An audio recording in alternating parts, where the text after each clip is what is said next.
Okay, dear friends, we have a lot to do today. Open your books, please, to page 56. We are talking about, welcome, Rachel. We are talking about Mitzrayim. Mitzrayim. What does the word Mitzrayim mean?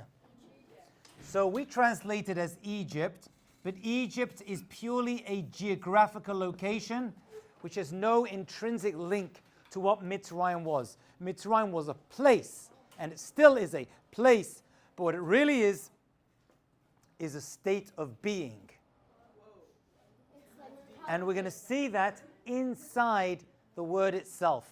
What is the word made up of? Danai. What's the word made up of? Mitzrayim. Can you see two words inside it? Elisha.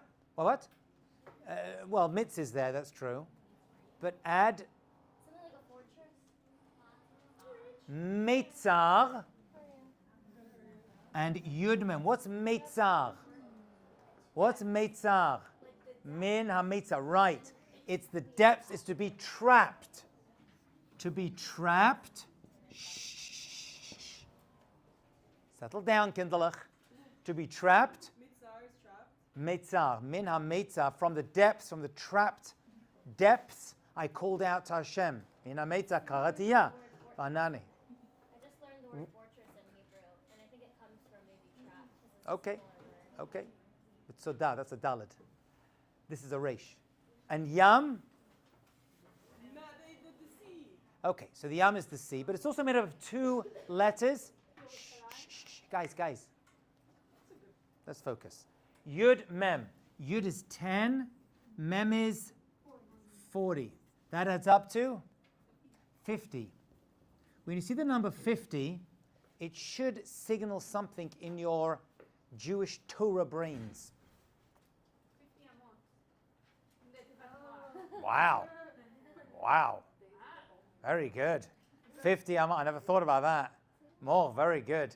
50 amot was the gallows that Haman built to hang Mordechai, that he got hanged on himself. I don't know if that's got anything to do with this. Maybe it does. Well, really it's 49 actually. 49 is the connection. Where do we see 49 that turns into 50? So the days of Sphira that lead us into Shavuot, that is the 50th. It's going to be connected. What is the opposite? What is the opposite of plus 49 or plus 50? Shavuot is going to land on the 50th day after we left Mitzrayim. What's the opposite of plus 49 or plus 50? Minus 49, minus 50, right? What's minus 49 or minus 50? You don't get to minus 50. Minus 50, we're all done. Well, so there are, the lowest they were at. that's right. There are 49 levels of tumah, of impurity. There are 49 different levels that a person or a nation or a country can go down when it comes to being tameh, impure. Once you hit 50, it's all done. The Jewish people reach the 49th level of tumah, of impurity. Had they gone one more, which they could have, they would never have left Mitzar, the confines, the trapped, more confines is the better translation, the confines that was Egypt. So Egypt was a location, a geographical place, but we don't care, it's going to sound weird, so much about where it is, but what it represents. Countries, ideologies represent something. There's something called democracy. America is a democracy, but it's not the only democracy, but it tells us a lot about the country. Communism, there's many communist nations, but the ideology of communism predates a lot of communistic countries and tells us a lot about them. There was something about Mitzrayim which represents the most defiled, lowest place in the world, spiritually speaking. Where did the Jewish people live? Remember, everything on the board you have to know. Where did the Jewish people live in Egypt? Does start with a gimel. Goshen, very good. Goshen, where the Jewish people resided. Mitzrayim was the most defiled country in the world. Goshen was the worst place inside Mitzrayim. It didn't get worse than Goshen, and that's where the Jewish people were. Did the Jewish people have a neighborhood? Was it like an Upper East Side or a Borough Park or a Bnei Barak in Mitzrayim?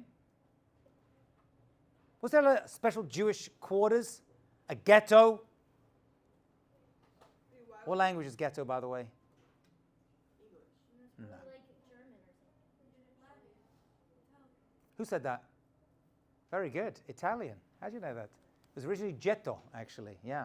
On my tour of Italy, we took a bunch of students there, my wife and I. You go to the original ghetto, right? Ghetto. It's not a J sound? Are you sure? Well, it's because you're in Milan. You know everything?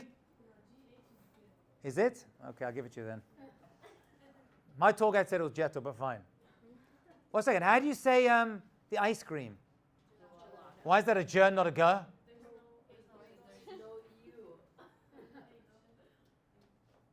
Well done, touche.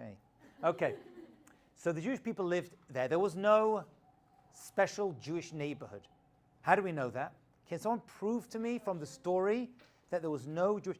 A lot of Jews lived there, but they lived among the original Mitzrayim. How do we know that? Because they had to label their doorpost with the sheep's blood. With the blood, right? So what does that prove? Well, that it means that they were like amongst the Mitzrayim. They were amongst the Mitzrayim. Hashem had to skip over, pass over, Pesach, pass over the homes of the Jewish people to get the firstborn of Mitzrayim. So we know they lived together. So let's put that word in as well. Pesach. Although this word is an important word, but there's going to be a lot more to say about it. But what does the word Pesach actually mean? Yeah, to pass over. Because Hashem passed over the homes of the... What? Yeah. Pesach, though, means to, Rashi says, dilug, to skip over. Literally skipped over those homes. Lavor is to pass by something. Here, Pesach. Whoever opened it can close one. Thank you so much. Okay, so it's Pesach. The word Pesach is also made up of two words. What are those words? What are you doing? I was cold, so... Oh, you should just close the window then. Close that one to a little bit. You can close that one to a little bit, thanks. The word Pesach is made of two words. It's a little bit extra though. Pesach. What is pe? Mouth. What's sach? Well, with a sin, not a samach. It's a sin, so it's a bit of a... It's pe is to speak. Sach is ledaber. But it's with a samach. Over here, sach, sicha, is with a sin. A shin with a dot. So Pesach, but it does sound like the mouth speaks. Why would the word Pesach have inside it, the mouth speaks? What's going to be one of the two Torah mitzvot of Pesach? Very good. Sipur Yetziat Mitzrayim. There's going to be two Torah mitzvot we're going to do at the Pesach Seder. One of them is Lahagid, Haggadah, Sipur of Mitzrayim. Okay? So that's where we're going. This is where it happened. But Mitzrayim isn't just a place, it represents an ideology, a very depraved, destructive ideology, which is where the Jewish people ended up. Were we business people? Were we doctors or lawyers in Egypt? What did we do in Egypt? Avadim hayinu l'par Mitzrayim. But we were before slaves, though. We weren't always slaves. Right? Who was the first Jew in to Egypt? Yosef. Was he a slave? No, he was a viceroy to power. He was a very successful dream interpreter and viceroy of Egypt. What did the Jewish people do when they arrived after Yosef set up Egypt for them? What did they become? What was the main job of the Jewish people? Moshe Rabbeinu had that job. Avram had it. Yitzchak. Shepherd. Roer. A shepherd. They were shepherds. Did the Egyptians like us being shepherds? No, it's like a job for like, not maybe a wise person, but like someone who's like humble and like good. That's why we took the job. Take care of the flock. But how do the Egyptians view us? Oh, but isn't the sheep their god? Their sheep was their God. We're going to talk about that later on. Precisely. So why do they not like us? Because we were like We're messing with their God. Don't worry, Rachel. A little bit later, we're going to eat it. We're going to eat their God. Small g. I'm being very serious. I know. It's a very important part of the story. It's going to become a mitzvah, actually. So, but bear that in mind. So we started as shepherds. Then Paro turns up. Was it the same Paro from the days of Yosef? No, It's a machloket. Some say it was the same Paro. Some say with a different decree. Some say a completely different Paro. It was most likely, most rabbis say, it was a new Paro. That's not his name, by the way. It was just a title. Who entered the scene, who started to hurt the Jewish people and forgot the original goodness that we did for them. This is very common, by the way, right? Just like the Germans, right? Many Jews built up the societies, the universities, the hospitals, their armies. And then Hitler comes along in Machshema, forgets it all, and just starts making bad decrees. Yeah. There is a saying like, Shalai, that's right. He doesn't know Yosef. Some say literally did not Yosef. He did know. He acted, Rashi says he acted as though he didn't remember him and all the good that he did for him. because you can't not know someone if you're in Poland. They knew him. It means he acted as though he didn't know him. Very good. That's what Chazal say, but it means he acted as though he didn't know him. He had no hakarat tov for all the good the Jewish people did for him. Okay? Rachel. Why, like, a sheep? Like, why did they worship a sheep? Something that's not powerful, it doesn't flow in the food chain. Okay. So I'm going to come to that. We're going to talk about Avodah Zarah because Avodah Zarah was a major problem in Egypt, in Mitzrayim in those days. Right? A lot of the Tumah, there were many types of Avodah Zarah. Some you ate, some you bowed down to, some you burned your kids on, some you defecated on. All different types. On their gods, yeah. Small g. How is that respectful? That they saw that. We think they're crazy, right? Why would you bow down to stone? Why would they worship a stone, like some religions today? Why would you worship wood, like a cross? What's the inherent value in it? They weren't crazy. This goes back to the days of, the Rambam says, actually, the laws of Avodah Zarah goes back to the days of Adam HaRishon. There's an inherent desire to worship physical objects. Abraham was the one who had to counter that and wiped out a lot of it in the world. He created ethical monotheism. But until that, this is nothing new. Just a continuation of seeing powers in the world. They used to worship the dust. Abraham's main job was ridding this world of Avodah Zarah. Right? That's what he spent most of his life doing. Okay. Egypt was full of it. Let's have a look at the Pasuk on page 56. Guys, look inside, please. Let's work through this Pasukim. And then we're going to look at why the Jewish people had to be slaves. Why did our history as a nation begin as avadim? Why is that important? Why could we begin as business people? Right? As, I don't know, doctors and lawyers like we are today.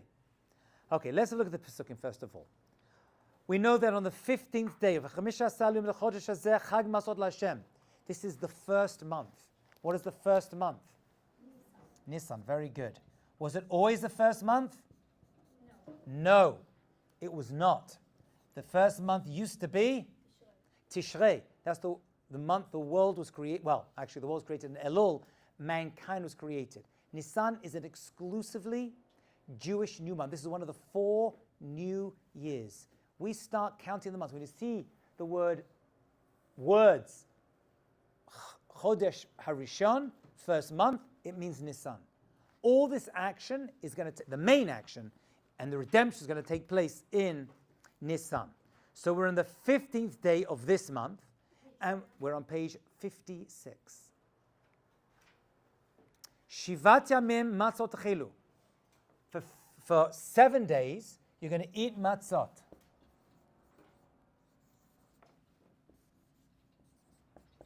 What matzot has got to do with this, we don't even know yet. So we're going to talk in the upcoming classes the importance of matzah in relation to this story. B'Yom HaRishon, the first day, Mikra Kodesh, it's a holy day. It's a Chag LaHashem. Yelachem, and the Torah tells us that it's such a special day, this first day of this holiday, Kol Melacha Avodah Lo Tasu. You cannot do any malacha. Okay? The Torah is going to change that and add ochel nefesh. You are allowed on the Chagim, not Shabbat or Yom Kippur, to do food preparation, malachot, including cooking, ochel nefesh, all things to do with feeding. But right now, the Torah has banned all malacha on this day. Is there any connection between all these words, matzot, mitzvot, Mitzrayim? Absolutely. There is. Not Mitzrayim. No. Matzot and mitzvot are going to be connected. When we discuss matzah later on, we'll see why. We're not there yet. We're just starting our galut. V'kravtem, you're going to bring Ishel Hashem Shivat Yamim. It's a 7-day holiday. On the 7th day, Bayom HaShvi, is another holiday. So we know there's 2 parts to it. We're in the first month. We're on the 15th of Nisan. That's going to be the first day of this holiday. And there's no malacha. And then we know 7 days later, there's going to be another part of the holiday.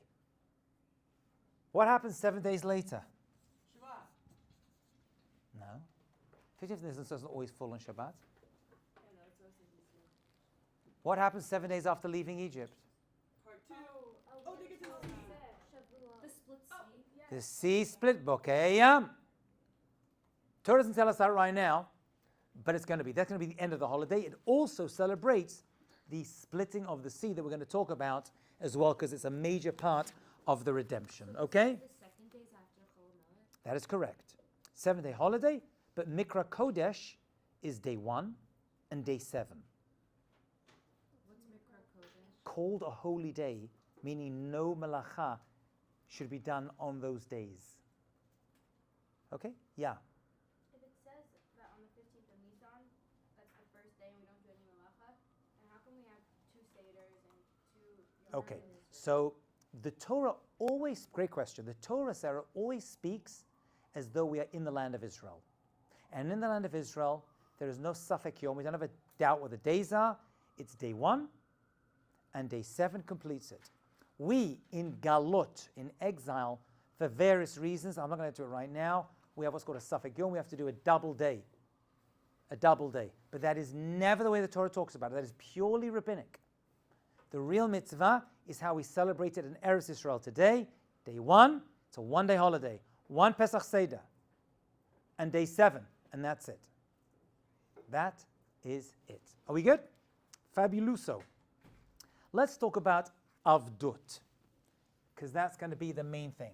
How many exiles have the Jewish people been in over our existence? How many exiles have the Jewish people been in over our existence? How many galuts? Come on. 3, 4. Any other offers? 1 long one. One long one. No. That's marriage. Okay, no. The answer is 4 exiles.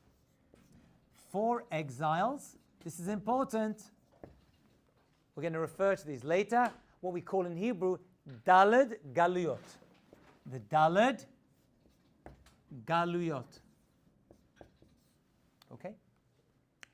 Just so we know, what are the 4 exiles? 1. Did we talk about them already? We did, yeah. 3, you know this. Come on, guys. This was part of the Purim discussion. Bavel. Next. It's Madai and Paras. First of all, Madai, then Paras. The Persian, that's the Megillah story. 3. Yavan, that's Greece, that's Hanukkah. And Edom, that's Tisha B'Av, of course, also known as Romi. Okay, why we mention that now? And where's Egypt? Why is Egypt not mentioned? No, can't be the first one. This is Babylon. Babylon and Egypt, that's Egypt and Iraq. 2 very different realities. Oh, we weren't in Israel yet. We weren't in Israel yet. When you say exile, it means you're being kicked out of your land. We haven't gone in yet. So Egypt is not part of the Daled Galiot. It's not part of the 4 exiles. Then what is it? It's the mother of all of them. It's the mother of all the exiles. Are these 4 exiles going to appear somewhere in the Pesach celebration story? A hint to them. What? The 4 redemptions. The 4 redemptions. And what do we do to celebrate the 4 redemptions? 4 cups of wine. But there are 4 cups of wine, are there? There are 5. We're going to talk about the 5th cup of wine later, but there's 4. Who turns up at the Pesach Seder that is connected? Eliyahu Navi. He's going to be very much connected to the redemption. It's going to get us out of these 4. Or the 4th, or possibly the 5th. More about that later on. But that's the basics. You have 4 exiles. Egypt is the mother of all of them. Whatever happened in Egypt represents every future exile, although we weren't a people in Israel yet. Exile can mean 2 things. Galut means physically kicked out, geographical relocation, but it also means spiritual exile from our home, the holiness of Eretz Yisrael. We hadn't been in yet when Mitzrayim happened. Okay? Yeah. Why is Egypt the mother of all exiles? Because that's the beginning one. That's what we all went through as a nation. It's going to represent every future. There's going to be aspects of Egypt in each future exile, including this one. That's why we still celebrate Pesach. That's like, I feel like the exile of Mitzrayim, like not the exile, but like that's what built us as a nation. That's what made us a nation. Absolutely. Without Mitzrayim, we would never have figured out. But why? Why do we have to go through Mitzrayim, though? You're right. Mitzrayim is going to build us as a nation. We're going to create. The nation is going to be created from this. Afterwards, yeah. After we go to the Torah, based upon this, we're going to connect. It's like bookmarks, or bookends, I should say. Egypt and Torah. We're going to connect them. How do we connect them? How do we connect Egypt and getting the Torah? To this day, we still connect it this way. What do? We left Egypt. How do we connect those 2 together? We connect them by counting. The Omer. The Omer connects by number Pesach to Shavuot. So they're connected. They have to be connected because the rabbis made us, or the Torah, we're going to see, makes us count from one to the other. That means the only reason we left Egypt was to get to Har Sinai to get the Torah. And the only reason we got to Har Sinai is because we left Egypt. So the 2 are connected. No doubt about it. Why slaves, though? Why do we have to be avadim? Why does our beginning start by us being avadim? As we sing on Pesach, avadim hayinu la paro b'mitzrayim. Very, very good. I'm going to look at 3 reasons. We are going to look at 3 reasons why the Jewish people started as slaves. Okay? By the way, what is a slave? Just for interest. Derogatory word. Like they don't have What is it? ownership of themselves. Like they're Don't have ownership of their bodies, their, who said that? Time. time And their, who said that? What did you say? Souls. Body, souls, time. Right? A slave is going to be like, oh, I'm going on vacation for 2 weeks. I'm going to, Aruba. Going to Puerto Rico for a couple of days, take some time off. It doesn't work that way. Who owns a slave? It's master. It's owner. It's like property. Property. You don't have freedom. So we started off as slaves, meaning we didn't have any free time, free body, what we do with our bodies, and our spirituality was also captured and held. That's what an eved is. Not free. Not free. Free to do what they want, worship what they want. You are literally owned. You're owned entirely by somebody else.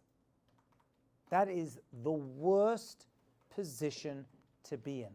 That's why in the 10 Commandments we have lo tignov, which means do not steal, but it means do not kidnap. And kidnapping is how slavery begins, right? Remember we spoke about that, didn't I, in the earlier classes? When you kidnap someone, so the lo tignov in the 10 Commandments is a stealing that is punishable by death. What? Stealing is punishable by death. Stealing things isn't punishable by death. It is if you're stealing people and you're taking away their freedom.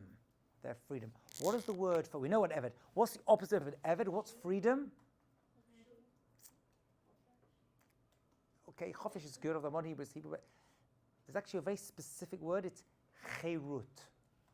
Cherut. Freedom. Cherut. We're going to revisit that word later on, change the vowels, and make it mean something completely different. Cheretenu, the time of our freedom, yeah. So the opposite, Zaman Cheretenu. This is Zaman, the time of Cheretenu. Nu at the end of a word means hours in the plural. Nu, right? So Cherut is the opposite. This is what we want. Do we have Cherut in Mitzrayim? No. We were Avadim, LeParo, and to all of the other Egyptians. It was miserable. Why? Why did Hashem begin our peoplehood, our nationhood, which at this point we are Hebrews, Ivriim. We're not the Jewish people yet, are we? We haven't received the Torah yet. We're not Jewish, right? We're descendants of Avram and Sarah and Yitzchak and Rivka and Yaakov and Rachel and Leah, Bilhah, Zilpah, but we're not Jewish yet. And yet we begin as slaves. So here are the three. Yes, more? Oh, no, I have an idea. Okay, let's go. Yalla. Maybe because we talked about when in Har Sinai we received the Torah with fear, maybe he wanted to make sure that we will receive the Torah because we came from a really bad place before. Definitely connected that our Mount Sinai experience and many of the mitzvot are going to be connected to what we went through in Egypt. 100%. I think, if I'm not mistaken, 36, 37 of the mitzvot are given only to remember they were slaves. We don't want to forget it. It's not like, oh, I got out of prison, don't talk to me about it. We keep bringing it up again. Zecher is Mitzrayim, Zecher is Mitzrayim. We keep talking about it. I feel also like it's all acceptable of what our society is nowadays. It's like the basis of like every single thing we do like nowadays and like 100%. It's going to set for us a vision of how we shouldn't treat other people. That's for sure, right? I mean, how was life being a slave? Not enjoyable. It was normal. It still is normal. Do you know how many people are slaves nowadays around the world? No? Really? I think it's pretty bad right now. There's a lot of slaves right now. A lot of people who are, I mean, this country had slavery, but everyone had slaves. It was. But it started to, like the slavery here, it started to diminish when like the Torah became like public here. Very true. Because the Torah speaks against it. That is absolutely true. Very good. Okay, here are the three reasons we have to go through slavery according to the rabbis. Number one, to strengthen the Jews' trust in Hashem. Okay, to strengthen our trust, our emunah and bitchon in Hashem. Two, to help us develop a close relationship with Hashem. We'll see why. We don't know why yet.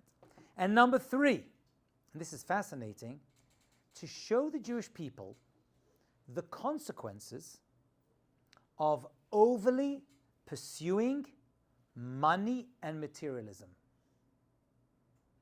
Okay, those are the three. We're going to double click on each one of these three to figure out what is going on. First one, develop trust in Hashem. Emunah bitachon. Number one. Number two, to help us develop a close relationship with Hashem. Love Hashem. And number three, to show us that pursuing money materialism is a means to an end, but not an ends in and of itself. All of these things aren't located only in Egypt 2,500 years ago. Actually, it's not 2,500, 3,339. What year are we in? 578? 5. What year do we leave Egypt? 2448. So this event happened 3,330. Calculate anyone? 9? Something like that? I don't know. Years ago. Something like that. Okay. Let's start with Avram Avinu. Because Avram Avinu was the first person to be told his descendants would be slaves. So we have to start with Abraham, because he got the ball rolling. And he was told that his descendants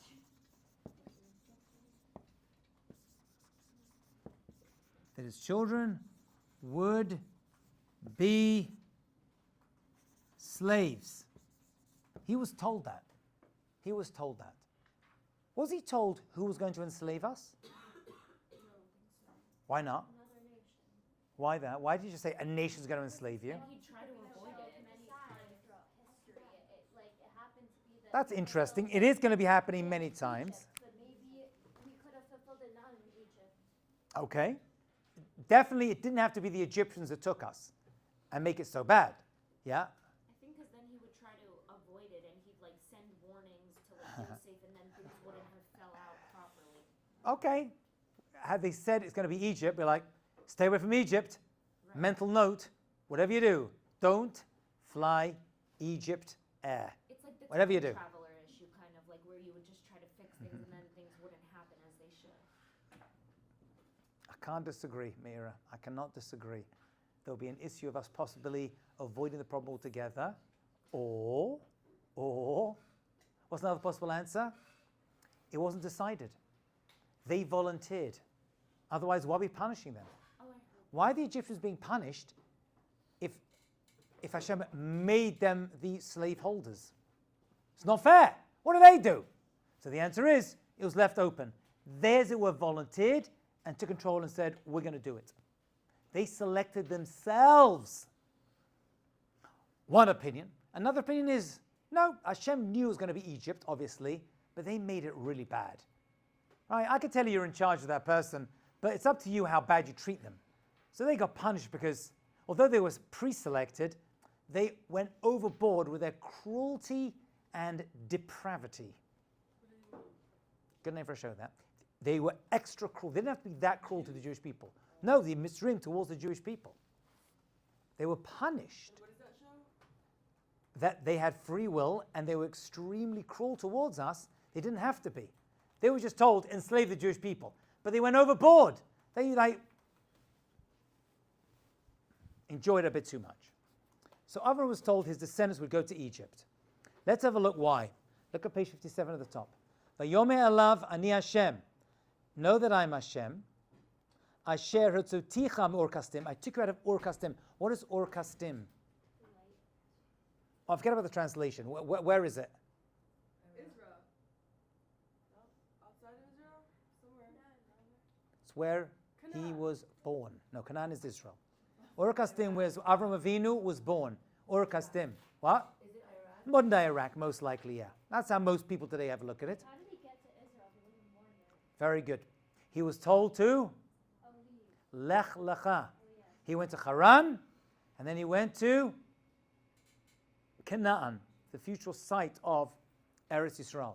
Okay, that is the first test of Avram Avinu to leave Ur Kasdim, actually Haran probably, and then go to a land that I'm going to show you. Okay, so he's promised the land of Israel. By the way, a very important concept. Write these words down. If I'm Rabbi Hadra's class, I would write these words down.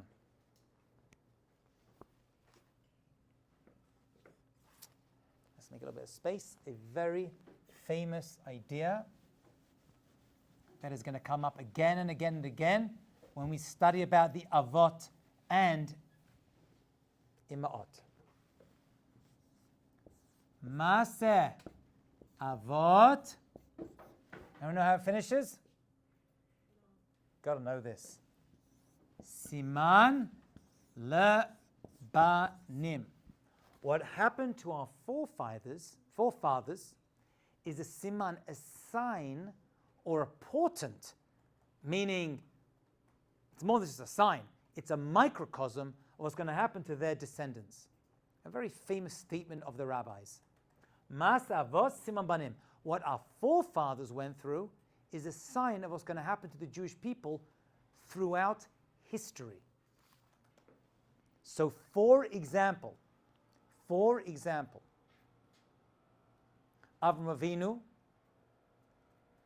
spends time in Israel, then goes to Egypt, then leaves and goes back to Israel. It's going to happen to his descendants. Yaakov leaves Israel. Remember this? Yaakov leaves Israel, escaping from his twin brother Esav, spends years outside, 20 years or so, gets married, has kids, becomes extremely wealthy, and goes back to Israel. So to his descendants at the end of days. We're going to go into exile, and then come back with great rechush gadol, with great wealth.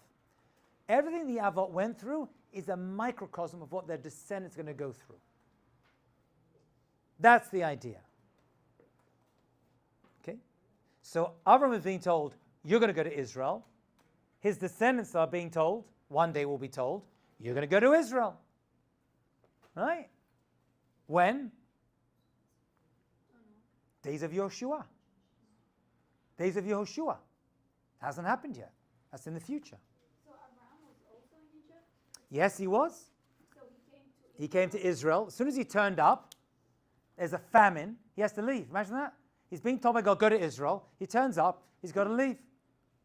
Can you imagine that? Must have been miserable.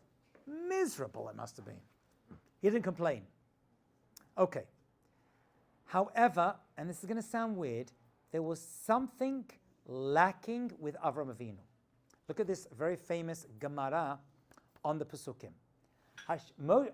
Avram says to Hashem, you say I'm going to inherit Israel. How will I know I'm going to inherit it? How do you know? How's this going to happen? This, says the Gemara, shows a little lack of faith. I would never say that, but the Gemara says it. In the name of Rabbi Abahu, who said in the name of Rabbi Eliezer, why was Avram Avinu punished by having his descendants enslaved for 210 years in Egypt? We were in Mitzrayim 210 years. That's the question.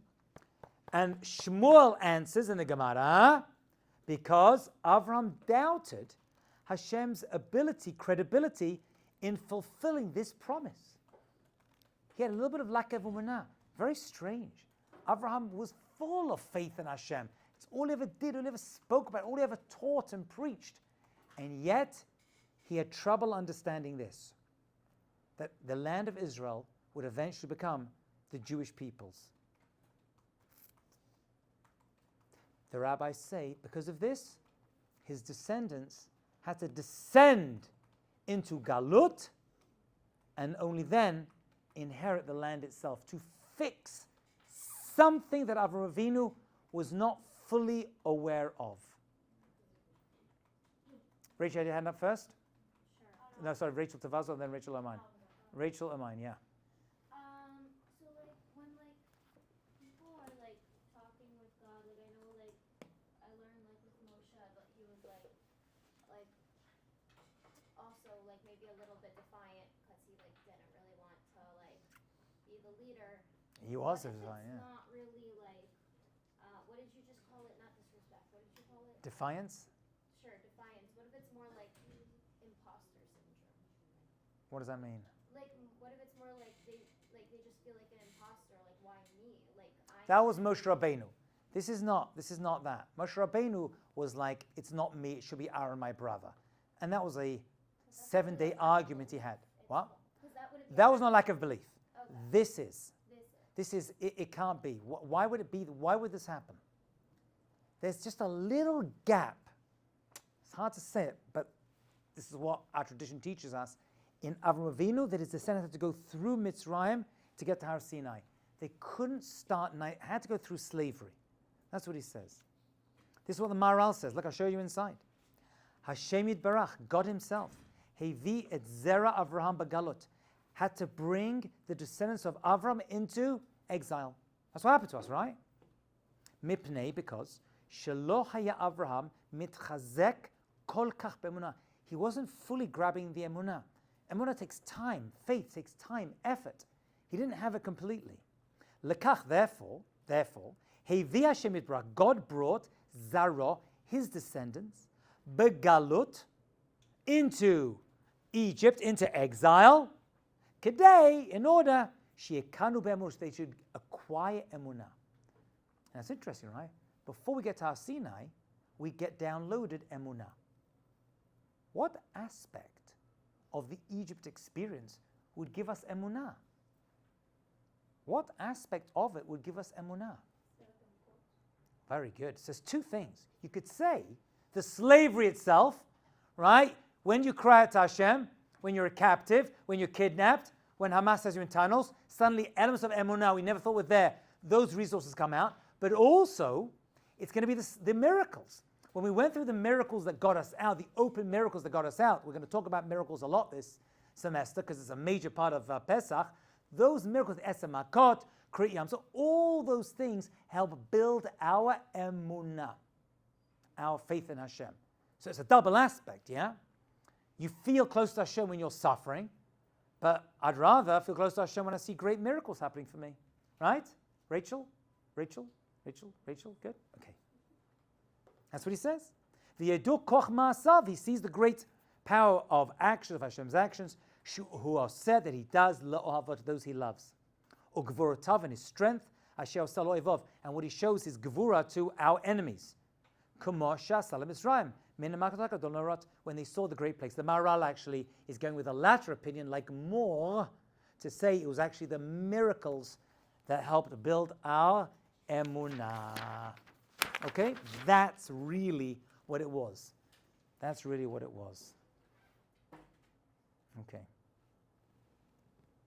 Here is another expression, page 58.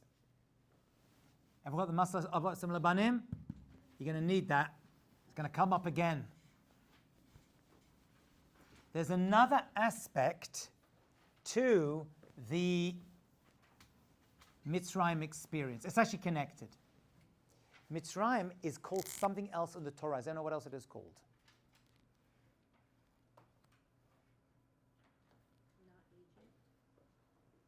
Let's have a look at the Pasuk, page 58. Vetchem lakach Hashem. God took you out. Mi kur habarzel. Kur habarzel. What is a kur habarzel? What is that? It is iron, yeah. What's kur habarzel? An iron furnace. An iron furnace. What happens in an iron furnace? What happens is it gets really hot. How hot? Like really hot. Really hot is a good answer. What do we throw inside a really hot thing? China to like make it. Okay. Yeah. They do. It hardens some things, but it also melts things. What does it melt or purify? Gold and silver. Right? Kesef is silver and zahav, gold. So you take a chunk of gold that came out of the ground, you throw it into the Kor HaBarzel, and what happens to it? It melts it. Why are we melting gold? To make nice things.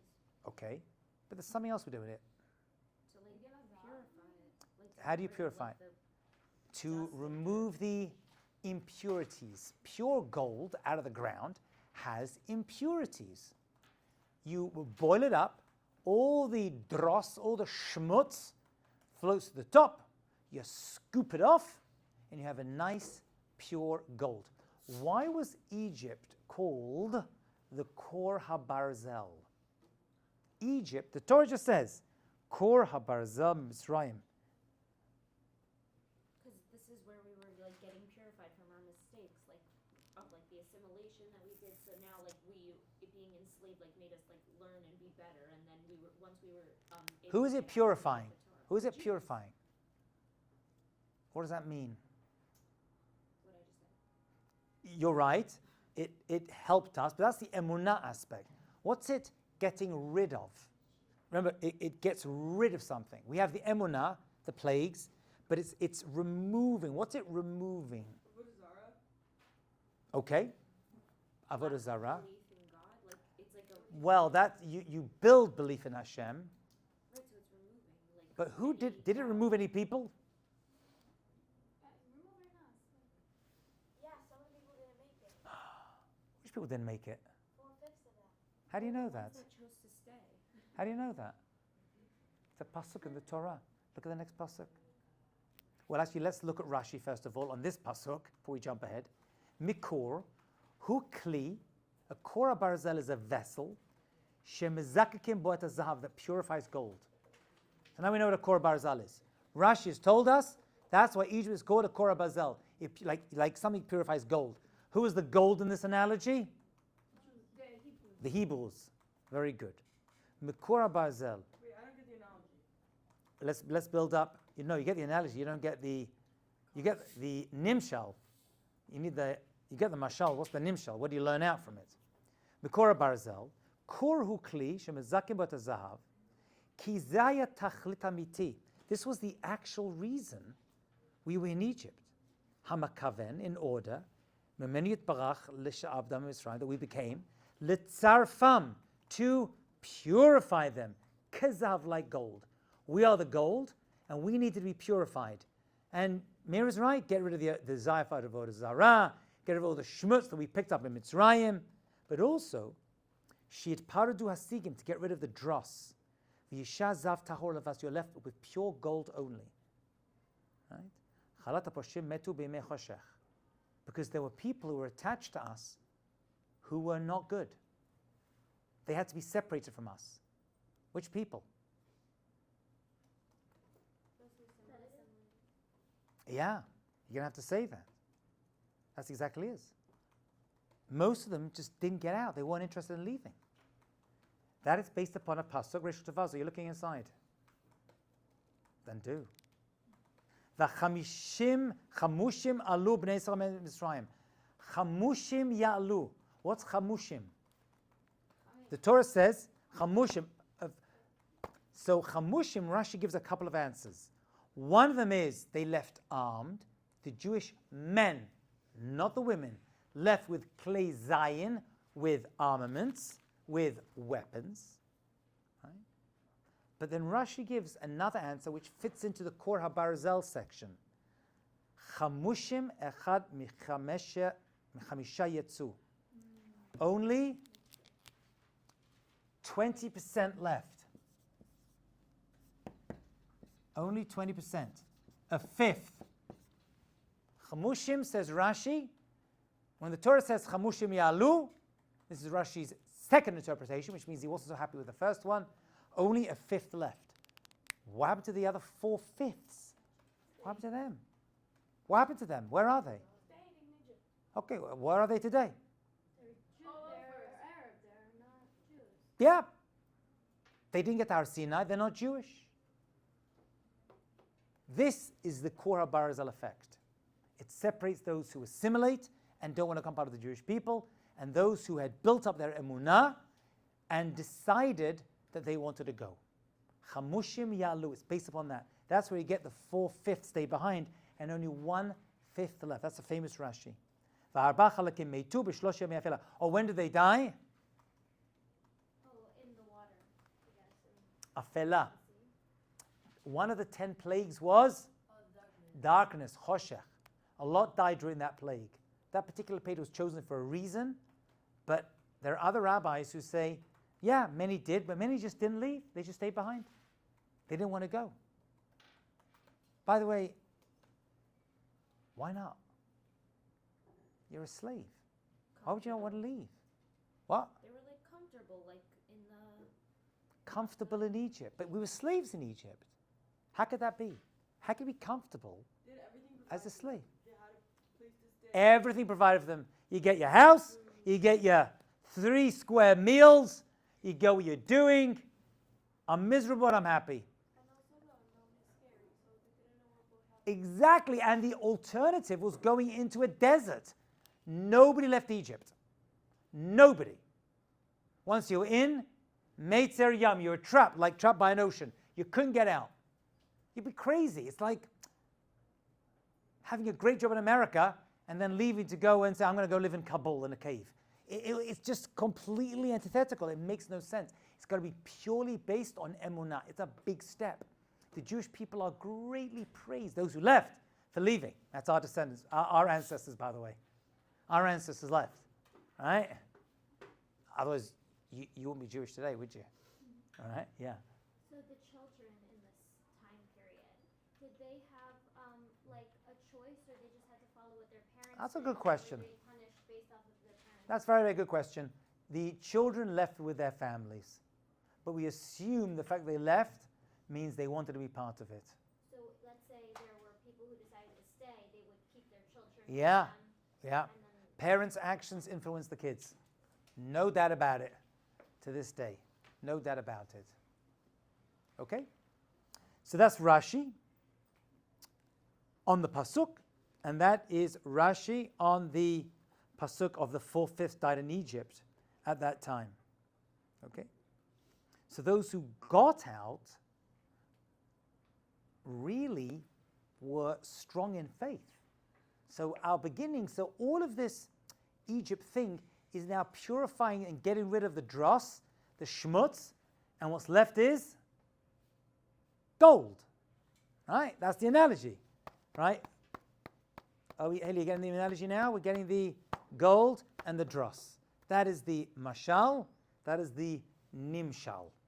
A mashal is the analogy, the nimshal is what you learn out from it. Okay? And that's exactly what we did. So Hashem brought us to the worst place, got rid of all the shmutz, and then took the rest out. And the ones that were left behind, don't know. Are they Jewish? No. They never got to Har Sinai. Do we share blood with them? Yep, absolutely. Absolutely. No doubt about it. Okay?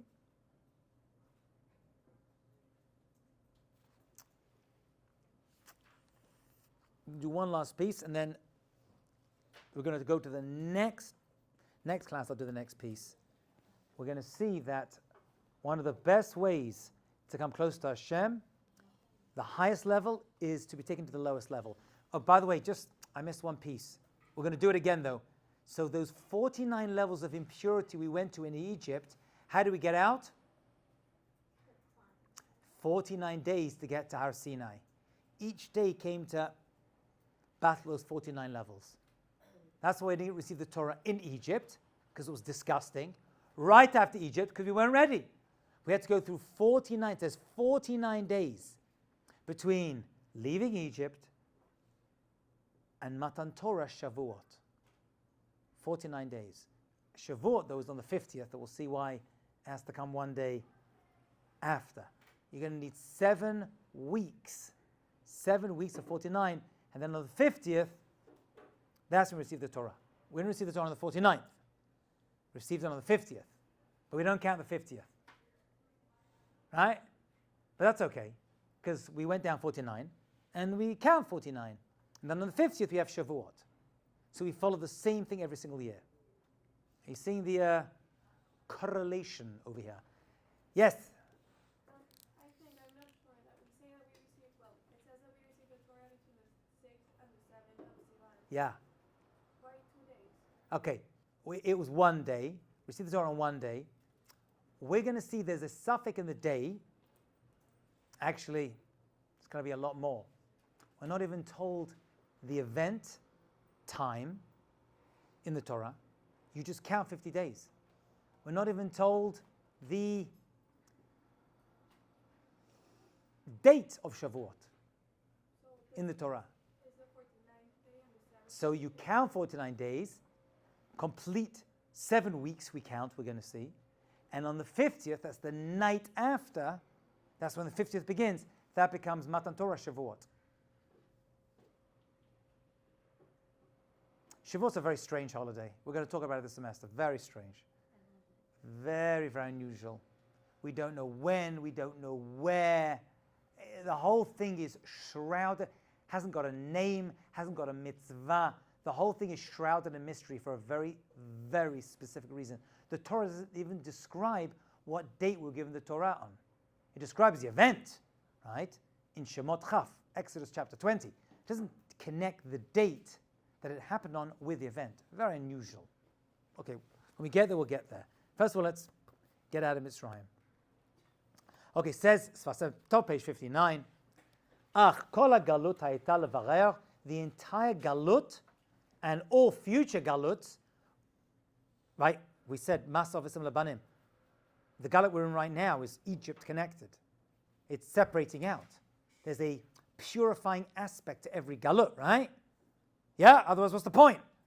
We're still in galut. Anyway, Ach kol galut hayta levarer, it was to clarify, to show clearly, Shakadosh Baruch Hu, that God mishaneh olamo bishvil bnei Israel, that God changes the world for the Jewish people. Literally changes the world. Yeah. So it's possible to live in Israel and be in Galut? Absolutely. Great, Rachel. Not only possible, it's happened and it's happening. We're still in Galut. So Galut doesn't just mean physical geographical exile. Remember, the Hanukkah story is an exile. It's Yavan, the third of the four, and we're in Israel. Okay, we're kicked out of the Beit HaMikdash, but it means the Shekhinah, Hashem's presence, is removed. Really, Galut means we're outside or inside Israel, but we're not at peace. Someone else is controlling us. Another nation is controlling us. So Geula, redemption, which is really the opposite of Galut. Redemption is no one controls us except Hashem. We're not controlled by another nation. That's really what redemption means, Geula. Interestingly, at the end of the Purim story, if you remember, we were still under Achashverosh's control. It's not really a Geula, it's a survival, a physical survival. But Achashverosh was still in charge of most of us. Right? Most of the Jewish people stayed in Paras. But they said they're still, because they miscounting, so we're still supposed to have like 15 more years. Of what? We said that we miscounted. Miscounted what? He miscounted. Oh, Achashverosh. So it makes Yeah. sense that we were Yeah. But while he was still in control, he stayed in control afterwards. But the Jewish people went back.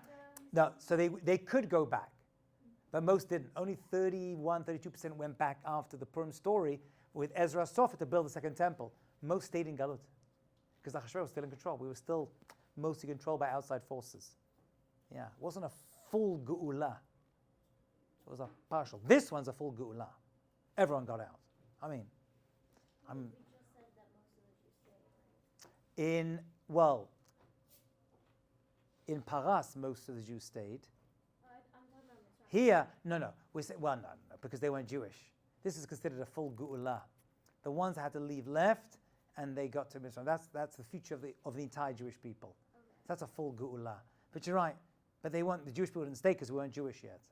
So the Israelites. You can say the Bnei Israel. Many of the Bnei Israel, you can say that, because Yisrael refers to Yaakov, and most of his descendants did not leave. Yeah. But it's still a full group. Yeah, it's still a full Geula. Yeah. I mean, the question is, when Mashiach comes, does everyone go back? Is everyone redeemed? Is it just a piece? What I just learned, because I work with a lot of Christians, and I just learned that, like, when Mashiach comes, it's like, for us, he's coming for the first time, but for them, he's just reappearing, but it's like the same person, the same time, we're all living together, Christians and Jews, just for us, it's the first time, for them, it's the second. Okay, there was no first time. For That's what they them, believe. it's That's what they believe. second. According to them, that's right. That's right. But there was no first time. So, like, we're going to be living amongst other nations. Oh, and 100%. other religions. Well, no. All religions are going to disappear. No more religions. Even Jewish? Sounds like the song. Judaism, as you know it, is going to be completely different. Almost unrecognizable. We are living a Galut Judaism right now. It's going to be a Geula Judaism. It's going to be completely different. Unrecognizable. Even the books of Nach, remember we said about this, are going to disappear except for Megillat Esther. The Jewish holidays, what we need. You're not going to need Pesach anymore. Pesach is all about the redemption. Right? We don't need to talk about that anymore. We've been redeemed. It's going to be a completely unrecognizable religion. The way it's meant to be. Yeah.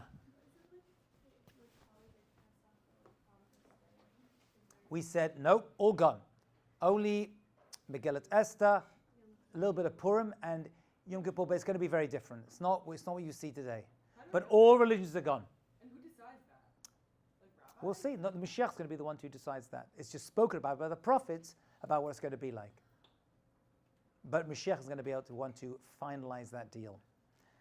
All right, we'll stop over there. If you remind me, we're going to continue with Rabbi Dessler and his piece next class. World gonna call Mashiach Jesus?